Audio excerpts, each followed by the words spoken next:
This revision series is brought to you by CREORAY.com.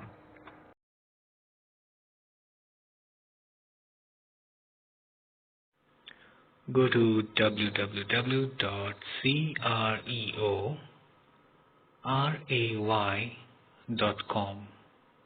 CREORAY. Select class 10.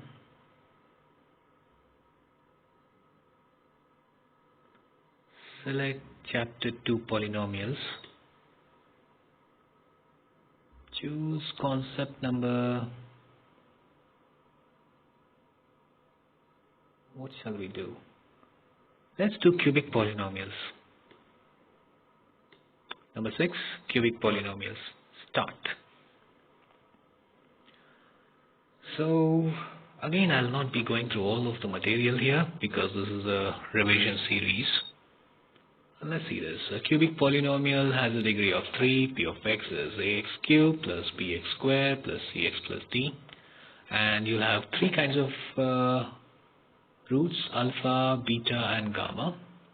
So during factorization, you write it as x minus alpha times x minus beta times x minus gamma. So let's get to solve some questions. And to solve the questions, you will require some important results. The sum of the zeros, that is alpha plus beta plus gamma, and the product. Now here, the product is not just alpha beta. It's got to be, one is all the roots, alpha into beta into gamma. That is given by minus d by a. So it is constant by coefficient of x cubed, minus d by a. And this product, alpha beta plus beta gamma plus gamma alpha, you see only 2 zeros are taken, and you multiply it and then add to the next term. Alpha beta, then it is beta gamma, then it is gamma alpha. When you sum all of that, you get c by a. Now c is coefficient of x, and a is always going to be coefficient of x cubed. So in denominator, a is there everywhere, but the numerator keeps changing: b, c and d. So be careful and memorize these results. There's nothing you can do about it. One easy way is write alpha plus beta plus gamma. You start with minus b by a. Now this is same as quadratic equation, remember? So minus b by a. Then this minus becomes plus c by a. Then it becomes minus d by a. So practice writing this and remember these results. Also, while writing a cubic polynomial form, if the zeros are given, then you can write p of x as k, some number k, 2, 3, 4, 5, whatever it is, into x minus alpha, x minus beta and x minus gamma.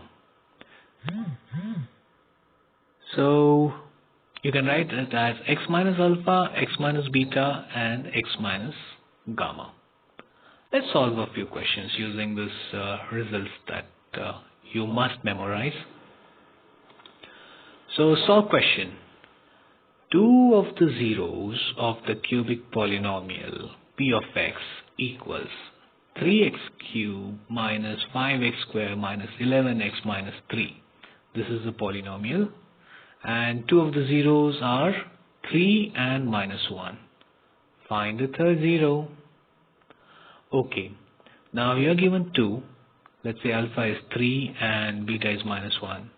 Question is, what is gamma?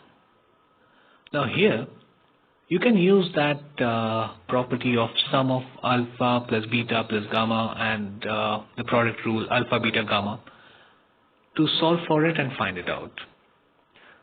I encourage you to do it yourself. It should be fairly easy. Try it yourself or solve with me here. So I'm using the sum rule. Alpha plus beta plus gamma is minus b by a.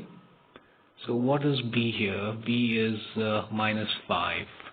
Alright, so I write minus b minus 5. A is what? 3. So 3. Okay. and this minus comes from the formula part, minus here, and b is also minus 5. Be careful while taking such things when two minuses are around. Alpha is given to be 3, beta is given to be minus 1, gamma is what we have to find out. Simplify this.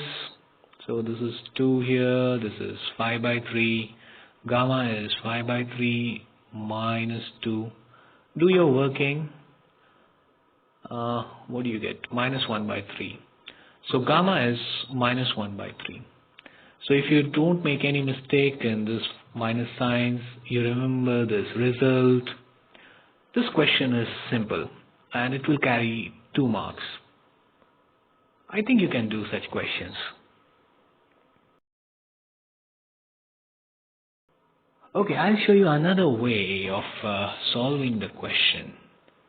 And the another way is, let's use the product rule alpha, beta, gamma, which is equal to minus d by a.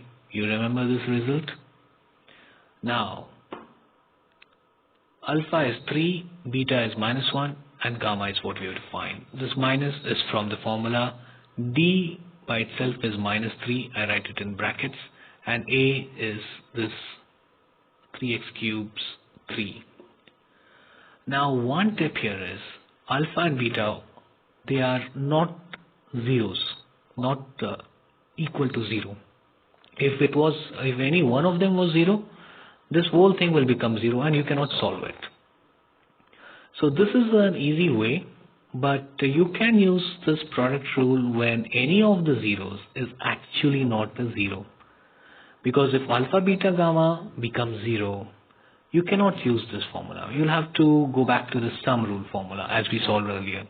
But otherwise, if this is some other number than 0 alpha, like here it is 3, here it is minus 1, then it's fairly simple. Just use this and within 1 minute you should be able to get the result. Gamma is minus 1 by 3.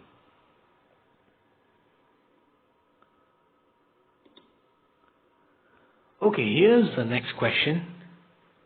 Given that one of the zeros of the cubic polynomial ax cubed plus bx squared plus cx plus d is 0, what will be the product of the other two zeros? So look here, one of the zeros is actually 0, so alpha equals 0, and the question is, what will be the product of beta and gamma? Do you know how to do it? Yeah, use the sum formula and do it. Let's solve. Let gamma equal 0. Okay. So one of the zeros of the polynomial. Now look at this, how confusing it is. Zeros of the polynomial, that is here it is gamma, is 0. That is 0. Okay, this full part is taken care of. Now, what will be the product of the other two zeros? So alpha beta plus beta gamma plus gamma alpha equals c by a. Do you remember this thing? You must remember it. So what happens? Everywhere gamma becomes 0, that terms are going to vanish off. What you are going to remain with is alpha beta, that is c by a. So alpha beta equals c by a. Now look at this question carefully. The answer is over. What I'm going to tell you is, this question does not require you to find what alpha and beta and gamma is. It is just asking you what alpha beta is. And that is where this particular identity is required. So if you use just alpha plus beta plus gamma, you will get alpha plus beta. With alpha beta, you will not be able to get it. So whatever you try, if you are not reaching the answer, try to, see the other identity. Let me walk you back to the first one. This results alpha plus beta plus gamma is minus b by a. Alpha beta beta gamma plus gamma alpha equals c by a. And alpha beta gamma equals minus d by a. The minus plus minus keeps alternating. Denominator is always A, and it is B, C, D. Remember this. So if you're not getting result by one, try the second one, try the third one. You should get the answer.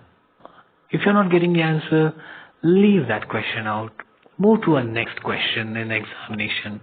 Don't spend too much time on a 2-mark question because those questions are usually tricky ones. That's all.